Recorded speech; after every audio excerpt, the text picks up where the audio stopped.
Ya vimos entonces la propagación hacia adelante, cómo se calcula el costo, y ahora nos falta la parte más importante, ¿sí? Y que es la parte de la backpropagation, o la propagación hacia atrás, que es cuando la máquina aprende, que es cuando la red neuronal empieza a ajustar sus valores, sus W, sus pesos.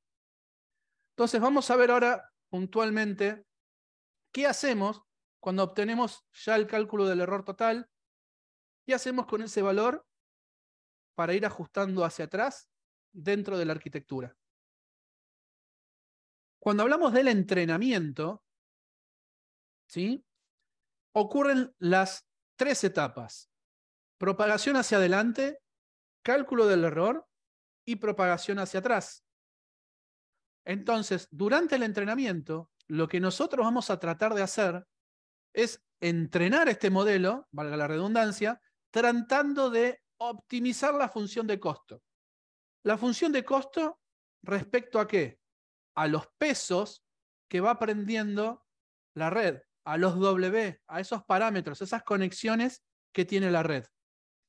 Entonces, esta función de costo, o también llamada función objetivo o función de pérdida, es la que nosotros vamos a evaluar durante el entrenamiento, y en base a ese error se van a ir ajustando los parámetros internamente. Estos W, como les decía, son las ponderaciones, los parámetros, los coeficientes que vamos multiplicando y ponderando cada entrada dentro de cada neurona. Y estos W son los que se van modificando una vez que hago la backpropagation. Durante la propagación hacia adelante, hago el cálculo con los valores que tengo, obtengo el error, y durante la backpropagation lo que vamos a hacer es modificar y actualizar esos valores según el error. Podemos actualizarlos hacia arriba o actualizarlos hacia abajo. En resumen, durante la backpropagation lo que vamos a buscar es minimizar la función de costo, o sea, esta función final a la salida, el error, tocando los W o ajustando los W para que esa función nos dé el mínimo. Si esa función nos da el mínimo, quiere decir que el valor predicho se asemeja mucho al valor esperado. Para eso, vamos a usar algo que se conoce como descenso del gradiente. ¿Qué quiere decir eso? Vamos a suponer estas dos ecuaciones. Estas dos ecuaciones que estamos viendo acá son funciones de costo de distintos modelos, ¿sí? Cuando nosotros arrancamos el entrenamiento va a arrancar con unos pesos predeterminados, con unos W predeterminados. Entonces, eso nos va a dar un valor inicial. Por ejemplo, acá, o por ejemplo, acá. Este es el primer ejemplo que les estamos mostrando a la red. La red reacciona con este primer ejemplo y calcula el costo y obtiene un valor. Luego, ¿qué va a hacer? Va a calcular ese error y va a ajustar sus parámetros internos.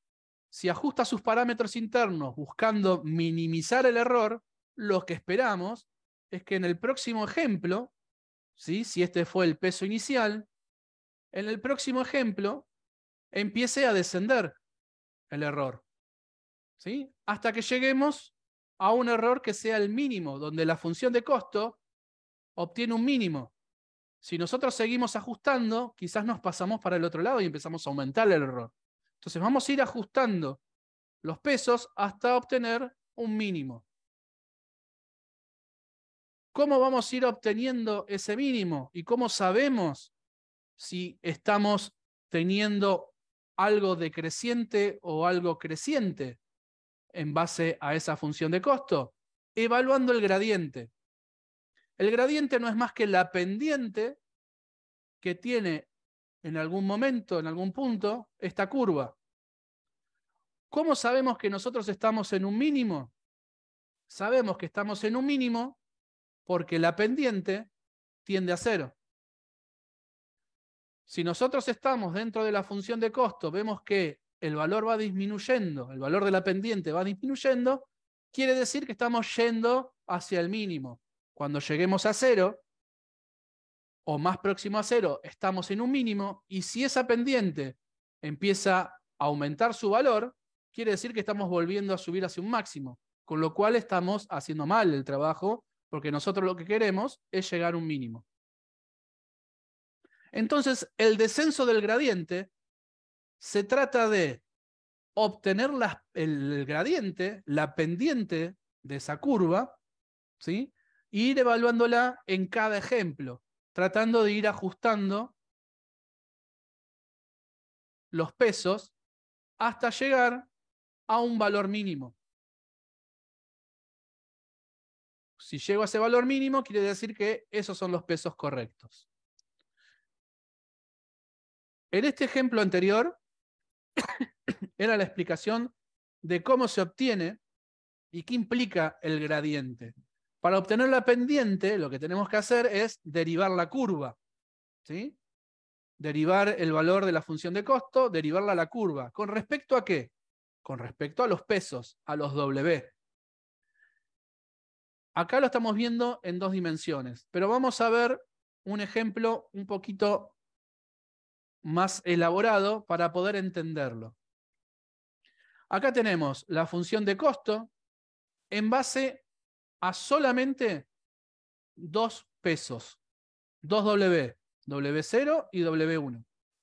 Dentro de una red neuronal nosotros vimos que teníamos mucho más dimensiones, ¿sí?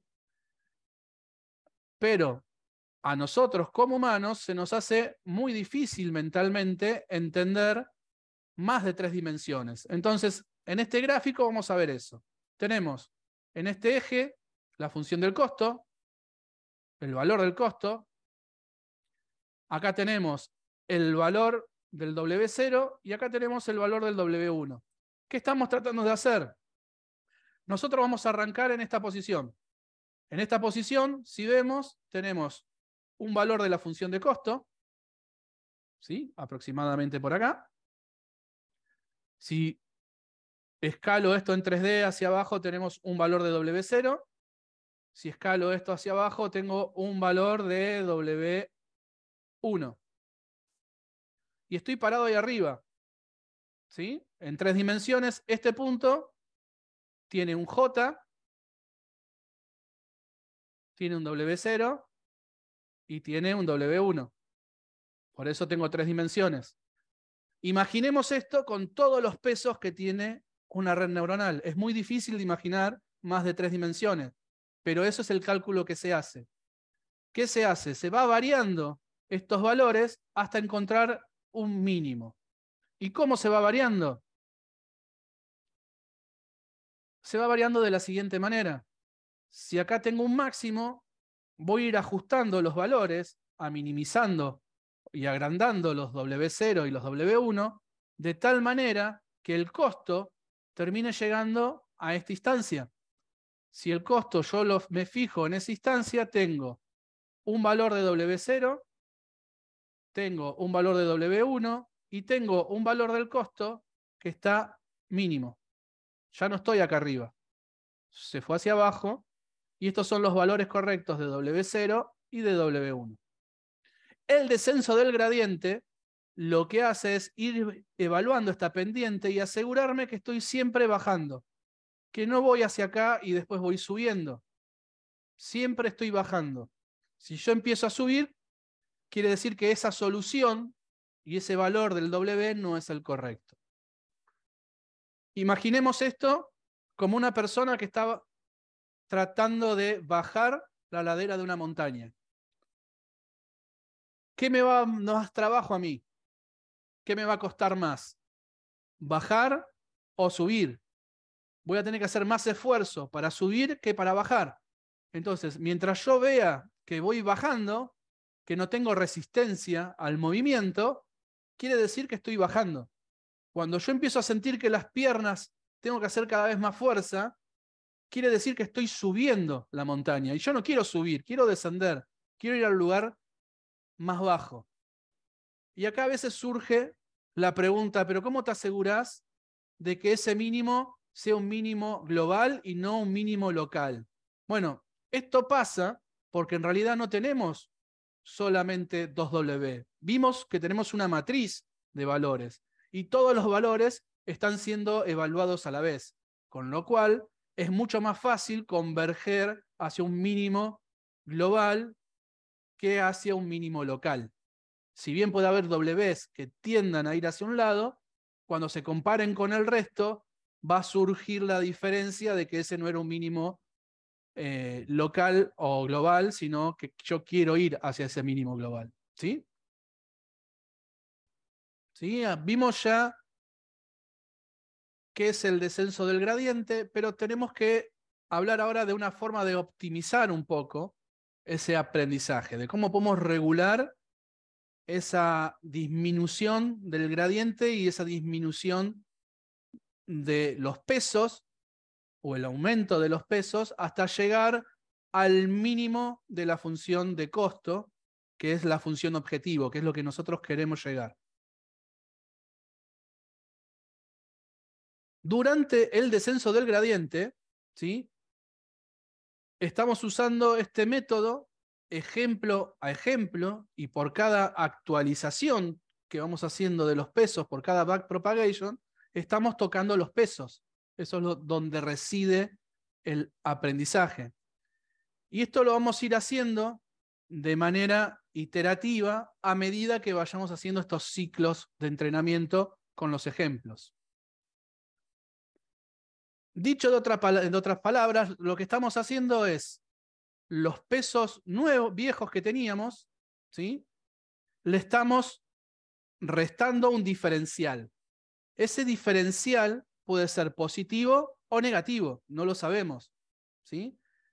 Pero al restar el valor viejo, al restarle ese diferencial, lo que obtenemos es el nuevo peso de actualización. Entonces, cada ciclo de ese backpropagation, cuando nosotros estamos haciendo esta actualización, lo que estamos haciendo es, al valor que tenía ese peso, le restamos un diferencial. Ese diferencial, vuelvo a repetir, puede ser positivo o negativo, ¿sí? Lo que estamos haciendo es ajustarlo. Y con eso obtenemos el nuevo peso. Ahora, ¿cómo se calcula este diferencial?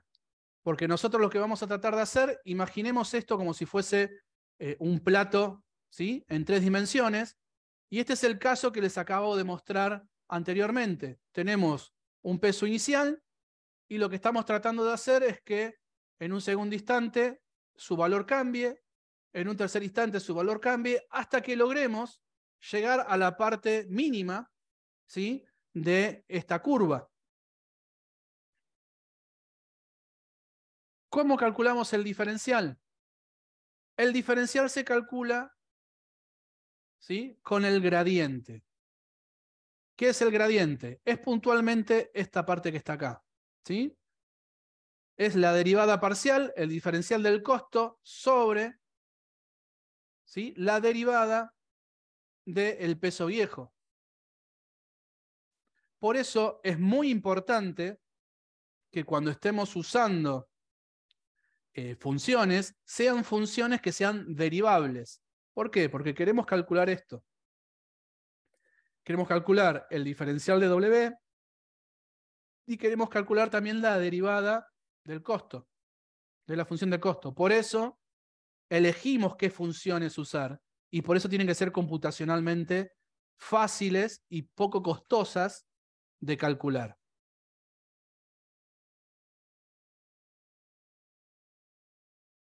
Haciendo este cálculo y multiplicándolo por un factor que se va a llamar tasa de aprendizaje, es como obtenemos este diferencial del peso, ¿sí? Ahora, esta tasa de aprendizaje no está haciendo más que ponderar de alguna manera este diferencial que tenemos acá. Entonces, es un valor que está multiplicando, ¿sí?, y que puede afectar más o menos a este cálculo. ¿En qué se va a reflejar este valor, si este valor es muy grande o este valor es más chico. Pero es un valor fijo, ¿sí? O un valor dentro del todo que nosotros establecemos. Esto es algo que se conoce como hiperparámetro dentro de una red neuronal, ¿sí? Los parámetros son los pesos y los hiperparámetros es todo aquello que modifica la forma en que la red aprende. Por lo tanto, esta tasa de aprendizaje es un hiperparámetro y va a modificar la forma en que la red aprende. ¿Por qué la va a modificar? Porque si yo estoy multiplicando por un valor muy grande, las variaciones que voy a tener van a ser muy grandes. Voy a estar variando los pesos con valores muy grandes. Imaginémonos la red neuronal como si fuese una consola de audio, ¿sí? De un estudio de televisión o de radio donde tengo muchos canales de comunicación. Cada uno de esos canales de comunicación son las capas de la red neuronal. Yo lo que intento hacer es ir moviendo las perillitas de cada uno de esos canales, ¿sí? El volumen, el agudo, el grave, ¿sí? Algún efecto que le quiera dar, lo voy regulando. Si yo la modificación que le voy haciendo es girarlo todo a la izquierda, girarlo todo a la derecha, me va a costar mucho encontrar el punto exacto, porque por cada prueba que voy haciendo es mucha la variación que estoy haciendo. En cambio, si lo voy haciendo muy despacito y lo voy girando de a poquito, voy a llegar de manera más direccional, sin ser tan errático, pero voy a necesitar muchos más pasos y muchos más toques para ir llegando al valor correcto. El largo de esta flechita, el largo de este vector, ¿sí? Es lo que me está dando esa tasa de aprendizaje. Entonces, con tasas de aprendizaje muy grandes, voy a notar que el costo se va muy rápido hacia arriba, hacia abajo, ¿sí? Y tiene variaciones muy grandes, con lo cual no tengo un aprendizaje y es muy difícil optimizar los parámetros internos de la red para que el costo sea menor. ¿Sí? Si pongo un valor muy chico, voy a tener un aprendizaje muy lento, que va a ser este caso que tengo acá. Voy a necesitar muchos epoch, muchos ciclos para poder llegar a un mínimo. Lo mismo si pongo un valor alto, voy a ver que voy a ir llegando al valor y después voy a estar oscilando en torno de ese valor hacia la izquierda y hacia la derecha, pero como no tengo esa sintonía fina, no voy a poder llegar nunca al mínimo. Es este caso que tengo un valor muy alto. Entonces, hay un valor que es bueno, ¿sí? Que es el que nos permite ir bajando en forma paulatina y con esta forma, como tenemos acá en esta curva roja, donde yo voy a ir bajando, voy a ir llegando al mínimo hasta que haga que mi función de costo, en función de los distintos ciclos de backpropagation, vaya disminuyendo. Entonces, una forma de regularizar el aprendizaje y de cómo se van modificando esas tasas de aprendizaje es, esas W, perdón, es justamente la tasa de aprendizaje. Acá tenemos la normalización L1 y L2. ¿Cómo lo voy normalizando con una tasa de aprendizaje chiquita? Y acá es cómo la voy normalizando con una tasa de aprendizaje mucho más grande. ¿Por qué? Porque las variaciones son mucho más grandes.